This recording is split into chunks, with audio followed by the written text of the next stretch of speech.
कहानी की शुरुआत होती है अर्थ के ऑर्बिट में घूम रहे एथेना 1 स्पेस स्टेशन से। यहाँ पर दिखाया जाता है कि किस तरह एक बहुत बड़ा चूहा स्पेस स्टेशन में तबाही मचा रहा है। ये चूहा पूरे के पूरे स्पेस स्टेशन को तबाह कर देता है और इसमें मौजूद सिर्फ एक मेंबर को छोड़कर सभी क्रू मेंबर्स को मार डालता है। दरअसल ये चूहा पहले एक छोटा चूहा था, लेकिन यहाँ पर चल रहे जेनेटिक कोडिंग के एक एक्सपेरिमेंट के दौरान यह एक मॉन्स्टर चूहे में बदल गया। आगे दिखाया जाता है कि किस तरह यह चूहा डॉक्टर कैरी एटकिंस नाम की एक साइंटिस्ट को छोड़कर इस स्पेस स्टेशन में मौजूद पूरे के पूरे क्रू को मार डालता है। डॉक्टर एटकिंस इस स्पेस स्टेशन की लास्ट सर्वाइवर थी। डॉक्टर एटकिंस अपनी जान बचाने के लिए किसी तरह उस कैप्सूल तक पहुंचती हैं, जिसकी मदद से वह वापस धरती पर आ सकती थी। इस कैप्सूल के पास आकर डॉक्टर एटकिंस रेडियो पर कंट्रोल रूम से मदद मांगती हैं और वह उन्हें कहती हैं कि वह उस कैप्सूल का दरवाजा खोल दे। तो सामने से कंट्रोल रूम से उसे इंस्ट्रक्शन मिलता है कि उस कैप्सूल का दरवाजा तब तक नहीं खोला जा सकता जब तक वह वहां पर चल रहे एक्सपेरिमेंट के सैंपल अपने साथ लेकर धरती पर नहीं आती। इस पर डॉक्टर एटकिंस उन्हें कहती हैं कि उसकी जान को खतरा है और वह वापस स्पेस स्टेशन में नहीं जा सकती, इसलिए वे लोग उस कैप्सूल का दरवाजा खोल दे।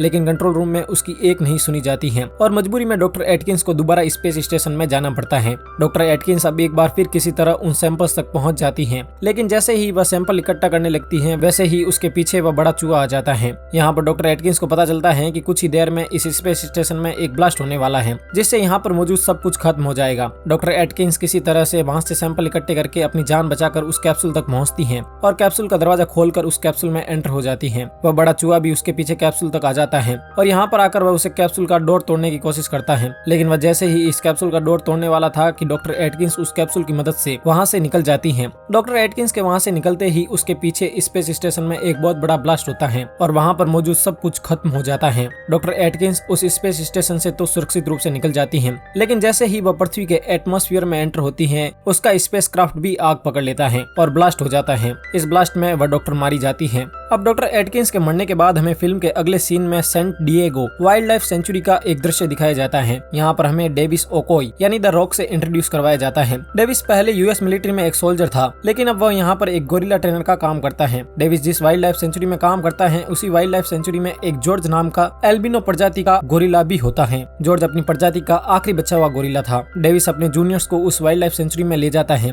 और वह वहाँ पर उनकी मुलाकात जॉर्ज से करवाता है। यहाँ पर हम देखते हैं कि जॉर्ज बहुत ही ज्यादा इंटेलिजेंट है और वह डेविस की हर बात को समझ सकता है। डेविस और जॉर्ज बहुत ही अच्छे दोस्त होते हैं। दरअसल जॉर्ज जब छोटा था तब कुछ शिकारियों ने उसकी माँ को मार दिया था और डेविस ने उसे वहाँ से बचाया था। जॉर्ज से मिलकर वह सभी बहुत खुश होते हैं और उसके बाद वह सभी वहाँ से चले जाते हैं। अब आगे हम देखते हैं कि रात को Everglades national park, Santiago wild life century और एक जंगल में 3 कैन गिरते हैं। यह तीनों कैन वही कैन थे जो डॉक्टर एटकिंस अपने साथ लेकर धरती पर लौट रही थी। इन तीनों कैन में से एक कैन एवरग्लेड्स नेशनल पार्क की नदी में गिरता है। यहाँ पर एक मगरमच्छ इसे खा लेता है। दूसरा कैन एक जंगल में गिरता है जहाँ पर एक भेड़िया इसे इनहेल कर लेता है और तीसरा can Santiago wild life century में जॉर्ज के इलाके में गिरता है। जॉर्ज इस कैप्सूल के कांटेक्ट में आ जाता है और इसमें मौजूद गैस को सूंघ लेता है। अब अगले दिन डेविस जब वापस सैंटियागो वाइल्ड लाइफ सेंचुरी में आता है तो वो देखता है कि जॉर्ज ने दुनिया के सबसे खूंखार शिकारियों में से एक ग्रिजली बियर को मार दिया है। यह सब देखकर डेविस काफी हैरान होता है और वह यह नोटिस करता है कि जॉर्ज का बिहेवियर काफी बदल चुका है और वह अब काफी आक्रामक हो चुका है। इसी के साथ वह यह भी देखता है कि जॉर्ज आकार में भी पहले की तुलना में काफी बड़ा हो चुका है।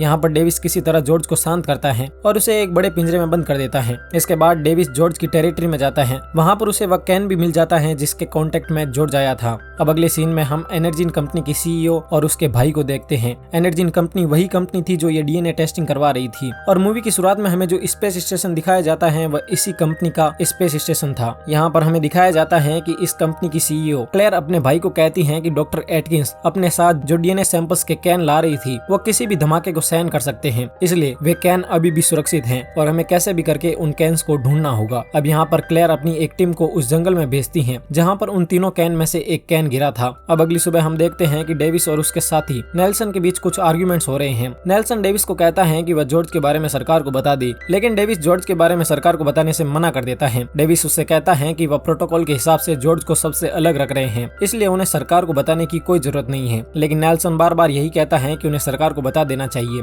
अब एक तरफ जहां डेविस और नेल्सन के बीच बहस चल रही थी, वहीं दूसरी तरफ न्यूज चैनल्स पर एनर्जीन कंपनी के स्पेस स्टेशन और जॉर्ज के बारे में खबरें दिखाई जा रही थी। यह खबर कैट नाम की एक जेनेटिक इंजीनियर भी देख रही होती है। खबर सुनते ही कैट तुरंत सैंटियागो वाइल्ड लाइफ सेंचुरी पहुंच जाती है और वहां पर वह डेविस से मिलती है। कैट डेविस को कहती है कि वह एक जेनेटिक इंजीनियर है और उसे वह कैन चाहिए जो डेविस के पास है। डेविस पहले तो कैट को वह कैन देने से मना कर देता है, लेकिन बाद में कैट डेविस को बताती है कि वह जॉर्ज के बारे में सब कुछ जानती है। वह डेविस को कहती है हैं कि उसे पता है कि जॉर्ज बहुत तेजी से बढ़ रहा है और वह बहुत ज्यादा आक्रामक भी हो चुका है। अपनी बात पूरी करके वह डेविस को ये बताती है कि वह एक जेनेटिक इंजीनियर है और वह एनर्जीन कंपनी में काम करती है, इसलिए उसके पास जॉर्ज का इलाज है। यह सब सुनकर डेविस उसे जॉर्ज के पास ले जाता है। कैट और डेविस अब जब जॉर्ज के पास जाते हैं तो वे देखते हैं कि जॉर्ज अब पहले के मुकाबले काफी बड़ा और आक्रामक हो चुका है। यहाँ पर कैट डेविस को जेनेटिक एडिटिंग के बारे में बताती है। वो डेविस को बताती है कि जब हम एक शार्क के जीन को ब्लू व्हेल, राइनोसोरस और चीते के जीन के साथ मिलाते हैं तो एक ऐसा जानवर बनता है जिसे कोई नहीं हरा सकता। यहाँ पर कैट डेविस को यकीन दिलाती है कि सिर्फ वही एक इंसान है जो जॉर्ज को ठीक कर सकती है। वे दोनों आपस में बात कर ही रहे होते हैं कि तभी जॉर्ज को गुस्सा आ जाता है और वह उस बड़े से पिंजरे को तोड़ देता है और वहाँ से बाहर निकल जाता है। जॉर्ज वहाँ से जैसे ही बाहर निकलता है तभी वहाँ पर पुलिस आ जाती है। पुलिस को देखकर डेविस उन्हें समझाता है कि वे अपनी गन नीचे कर दे, क्योंकि जॉर्ज को गन देखकर बहुत गुस्सा आता है। पुलिस वाले डेविस की बात मान जाते हैं और वे सभी शांत हो जाते हैं। अब डेविस जॉर्ज को समझाता है। जॉर्ज डेविस की बात मान लेता है और वो भी शांत हो जाता है। लेकिन जॉर्ज जैसे ही शांत होता है वहाँ पर पुलिस का एक हेलीकॉप्टर आता है और वे लोग जॉर्ज पर बेहोशी के इंजेक्शन की फायर करने लगते हैं। पुलिस वाले जॉर्ज को बेहोश कर देते हैं। अब एक तरफ जहाँ जॉर्ज बेहोश हो चुका था, वहीं दूसरी तरफ हम देखते हैं कि एनर्जीन कंपनी की एक स्पेशल टीम उस जंगल में पहुंच जाती है जहाँ पर डीएनए सैंपलिंग का वो कैन गिरा था। जंगल में पहुंचते ही इस टीम को वो कंटेनर भी मिल जाता है जो ये लोग ढूंढने आए थे, लेकिन ये देखते हैं कि ये कंटेनर पूरी तरह खाली था। इसके बाद थोड़ा आगे बढ़ने पर इन लोगों को वहाँ पर कुछ भेड़िए मरे हुए दिखते हैं। ये लोग नोटिस करते हैं कि इन सभी भेड़ियों को एक ही भेड़िए ने मारा है। ये बात जब ये एनर्जीन कंपनी की सीईओ क्लेयर को बताते हैं तो वह कहती है कि वे लोग किसी भी तरह जिंदा या मुर्दा उस भेड़िए को उस तक लेकर आए। ये लोग अब उस भेड़िए को ढूंढने के लिए जंगल में आगे बढ़ते हैं, लेकिन जैसे ही ये थोड़े आगे बढ़ते हैं वह भेड़िया इन पर अटैक कर देता है। यहाँ हम देखते हैं कि ये भेड़िया आकार में बहुत बड़ा और फुर्तीला हो चुका है। ये लोग यहाँ पर कुछ समझ पाते इससे पहले ही ये विशाल भेड़िया इन सभी को मार डालता है। क्लेयर इन सबको मरते हुए देख रही होती है, इसलिए वह समझ जाती है कि अब इस जानवर को पकड़ पाना नामुमकिन है। यहाँ पर यह सब देखकर क्लेयर का भाई उससे पूछता है कि अब वे लोग क्या करेंगे। तब क्लेयर उसे ऑफिस की बिल्डिंग के छत पर ले जाकर कुछ एंटीनास दिखाती है। वह अपने भाई को बताती है कि जब वे लोग इस प्रोजेक्ट पर काम कर रहे थे तब उन्होंने इन जीन्स को इस तरह मिक्स किया था कि जिस भी जानवर पर इन जीन्स का इस्तेमाल होगा वह लो रेडियो फ्रिक्वेंसी को सहन नहीं कर पाएगा। इसलिए वे लोग इन एंटीनास की मदद से कुछ लो रेडियो फ्रिक्वेंसी जनरेट करेंगे, जिससे वह विशालकाय भेड़िया और गोरिल्ला यानी जॉर्ज इन फ्रिक्वेंसी रोकने के लिए उनके ऑफिस तक पहुंच जाएंगे। और जैसे ही वे दोनों शहर की तरफ आएंगे तो आर्मी उन दोनों को मार देगी, और जब आर्मी उनको मार देगी तो वह लोग उनके डीएनए सैंपल को इकट्ठा कर लेंगे।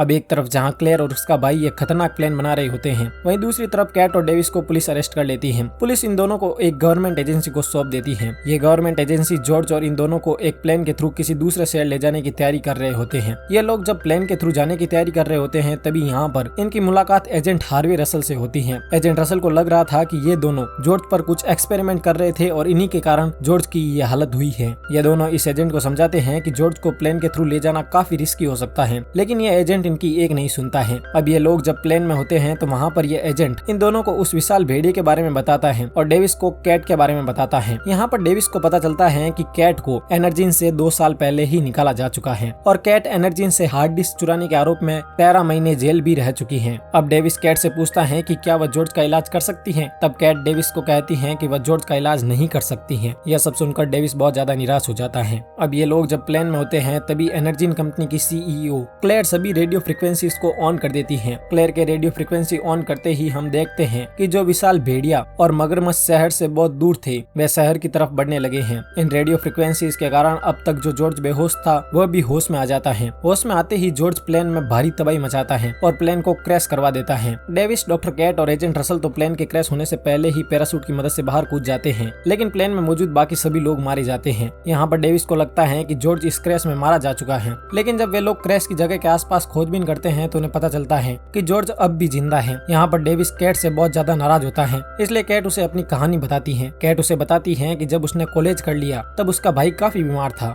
डॉक्टर ने उससे कह दिया था कि उसके भाई के पास अब ज्यादा समय नहीं बचा है और उसे कोई नहीं बचा सकता, लेकिन वह जानती थी कि वह अपने भाई को क्रिस्पर यानी जेनेटिक कोडिंग की मदद से बचा सकती है। इसलिए उसने कॉलेज करने के बाद क्रिस्पर पर काम करना चालू कर दिया। क्रिस्पर पर काम करते समय उसकी मुलाकात क्लेयर बाइडेन के साथ हुई। वह आगे बताती है कि क्लेयर ने आगे चलकर उसे अपना लीड जेनेटिक रिसर्चर बना दिया। वो डेविस को कहती है कि वह जब भी अपने भाई के लिए कोई नई चीज बनाती थी तो क्लेयर उसका गलत इस्तेमाल करती थी। उस समय तो उसे इसके बारे में पता नहीं चला, लेकिन जब उसे इन सब के बारे में पता चला तो उसने उन सैंपल्स को खत्म करने की कोशिश की, लेकिन जैसे ही उसने उन सैंपल्स को खत्म करने की कोशिश की तो सिक्योरिटी ने उसे पकड़ लिया और उसे जेल भिजवा दिया। जेल जाने के 1 ही महीने बाद उसके भाई की मौत भी हो गई। कैट उससे आगे कहती है कि अब वह चाहती है कि क्लेयर इन सैंपल्स का गलत इस्तेमाल ना कर सके, इसलिए वह दुनिया के सामने क्लेयर का पर्दाफाश करना चाहती है। यह लोग बात कर ही रहे होते हैं कि तभी वहाँ पर आर्मी के हेलीकॉप्टर्स आ जाते हैं। ये हेलीकॉप्टर उनके साथ वाले एजेंट ने बुलाए थे। अब ये सभी लोग आर्मी हेडक्वार्टर्स जाते हैं। यहाँ पर जाकर ये देखते हैं कि जॉर्ज और वह विशाल भेड़िया शिकागो शहर की तरफ बढ़ रहे हैं। यहाँ पर कैट इन लोगों को बताती है कि जब वह एनर्जी कंपनी में काम करती थी तो ये लोग चमगादड़ के डीएनए पर भी रिसर्च करते थे और इसी डीएनए का इस्तेमाल करके एनर्जी की सीईओ क्लेयर ने कुछ खास तरह की फ्रीक्वेंसीज फेंक कर इन जानवरों को अपनी तरफ बुला रही है। साथ ही कैट उन्हें यह भी बताती है कि क्लेयर के पास इन जानवरों को शांत करने के लिए एंटीडोट भी है। यह सब सुनकर डेविस कर्नल से रिक्वेस्ट करता है कि वह उसे वह एंटीडोट लाने का एक मौका दे। यहाँ पर कर्नल उनकी एक भी नहीं सुनता और वो कहता है कि FBI एनर्जी कंपनी की जांच कर रही है और इसके बाद वो सिक्योरिटी को बुलाकर उन्हें इंटरोगेशन रूम में भिजवा देता है। लेकिन इंटरोगेशन रूम में पहुंचने से पहले ही डेविस वहाँ पर कुछ सोल्जर्स को मारकर एजेंट रसल की मदद से कैट को लेकर वहाँ से एक हेलीकॉप्टर में शिकागो की तरफ चला जाता है। एजेंट रसल ने इन लोगों की यहाँ पर मदद इसलिए की क्योंकि उसे भी अब इन पर यकीन हो चुका था। शिकागो पहुंचकर ये दोनों देखते हैं कि जॉर्ज ने और उस भेड़िया ने शहर में भारी तबाही मचाई है और वह लोग बहुत ही तेजी से एनर्जी कंपनी के टावर की तरफ जा रहे हैं। जॉर्ज और वह विशाल भेड़िया शहर में तबाही मचा ही रहे होते हैं कि तभी वहाँ पर वह मगरमच्छ भी आ जाता है और अब ये तीनों मिलकर शहर में मौत का भयानक तांडव मचाते हैं। यूएस आर्मी इनको लगातार रोकने की कोशिश करती है लेकिन वह उन्हें रोकने में नाकाम रहते हैं। यह सब देखकर आर्मी कर्नल फैसला करता है कि वे लोग इन्हें मारने के लिए यूएस के सबसे खतरनाक बम्स का इस्तेमाल करेंगे। एजेंट रसल उसे ऐसा करने से ये कहते हुए मना करता है कि बम के कारण शहर में भारी तबाही होगी, लेकिन कर्नल उसकी एक नहीं सुनता और वह अपने सोल्जर्स को ऑर्डर देता है कि वह जितना जल्दी हो सके शहर को खाली करवा दे। अब एक तरफ जहाँ आर्मी एक बड़े अटैक की तैयारी कर रही थी, वहीं दूसरी तरफ कैट और डेविस दोनों एनर्जी कंपनी के ऑफिस तक पहुँच जाते हैं। कैट यहाँ पर पहले काम कर चुकी थी इसलिए इसे यहाँ पर ज्यादा परेशानी नहीं होती और वे लोग एंटीडोट ढूंढ लेते हैं। लेकिन वे लोग जैसे ही एंटीडोट लेते हैं वहाँ पर क्लेयर आ जाती है और उन्हें गन पॉइंट पर ले लेती है और वह उनसे वह एंटीडोट ले लेती है। यहाँ पर कैट उसे 2 एंटीडोट तो दे देती है लेकिन एक एंटीडोट अपने पास रख लेती है। क्लेयर डेविस को गोली मार देती है और कैट और अपने भाई को लेकर छत पर खड़े हेलीकॉप्टर की तरफ जाती है। वह यहाँ पर कैट को इसलिए नहीं मारती क्योंकि कैट उसकी आगे की रिसर्च में उसकी मदद कर सकती थी। ये लोग हेलीकॉप्टर की तरफ जा ही रहे होते हैं कि तभी वो तीनों जानवर वहाँ पहुँच जाते हैं और बिल्डिंग पर चढ़ना शुरू कर देते हैं। ये लोग जैसे ही हेलीकॉप्टर तक पहुँचते हैं वैसे ही जॉर्ज वहाँ पर पहुँच जाता है और उनका हेलीकॉप्टर तोड़ देता है। जॉर्ज जैसे ही हेलीकॉप्टर दौड़ता है डेविस भी वहाँ पहुँच जाता है। दरअसल डेविस उस समय क्लेयर की गोली से मरा नहीं था। यहाँ पहुंचकर डेविस कैट से कहता है कि उन्हें एंटीडोट लेने वापस जाना चाहिए, लेकिन कैट कहती है कि एक एंटीडोट अब भी उसके पास है। इसके बाद कैट वो एंटीडोट क्लेयर के बैग में डाल देती है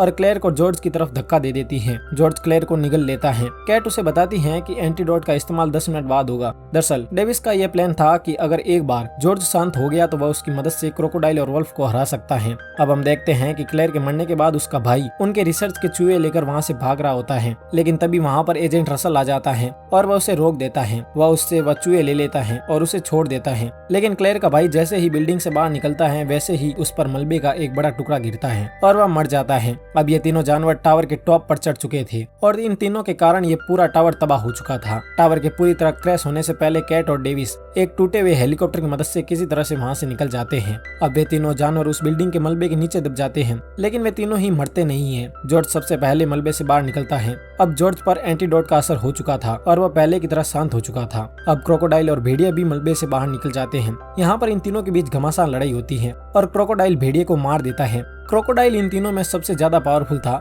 भेड़िए के मारे जाने के बाद अब जॉर्ज क्रोकोडाइल से लड़ने लगता है। क्रोकोडाइल जॉर्ज को बुरी तरह जख्मी कर देता है। जॉर्ज को बचाने के लिए डेविस मशीन गन से उस पर हमला कर देता है, लेकिन क्रोकोडाइल पर डेविस के हमले का कोई असर नहीं होता और वह डेविस को मारने के लिए उसके पीछे लग जाता है। अब क्रोकोडाइल जैसे ही डेविस को मारने वाला होता है तभी पीछे से जॉर्ज एक बहुत बड़ी लोहे की रोड उसकी आंख में घुसा देता है। वो क्रोकोडाइल भी वहीं मारा जाता है। अब तक लगभग अधिकांश शहर खाली हो चुका था और आर्मी भी अपने हमले की पूरी तैयारी कर चुकी थी, लेकिन जैसे ही उन्हें ये पता चलता है कि जॉर्ज ने उन दोनों खतरनाक जानवरों को मार दिया है तो वे हमले को कैंसिल कर देते हैं। कहानी के अंतिम सीन में हमें दिखाया जाता है कि जॉर्ज डेविस को डराने के लिए मरने की एक्टिंग करता है, लेकिन वह हकीकत में जिंदा होता है और बाद में वे दोनों मिलकर लोगों की मदद करते हैं। इसी सीन के साथ मूवी का अंत हो जाता है। ये फिल्म साल 2018 में आई थी। IMDb पर इसे 10 में से 6.1 स्टार की रेटिंग मिली है। इस फिल्म का बजट था 900 से 1000 करोड़ रुपए के बीच और इसने कमाई की 3226 करोड़ रुपए की। कहानी के अंत तक बने रहने के लिए आपका बहुत बहुत धन्यवाद।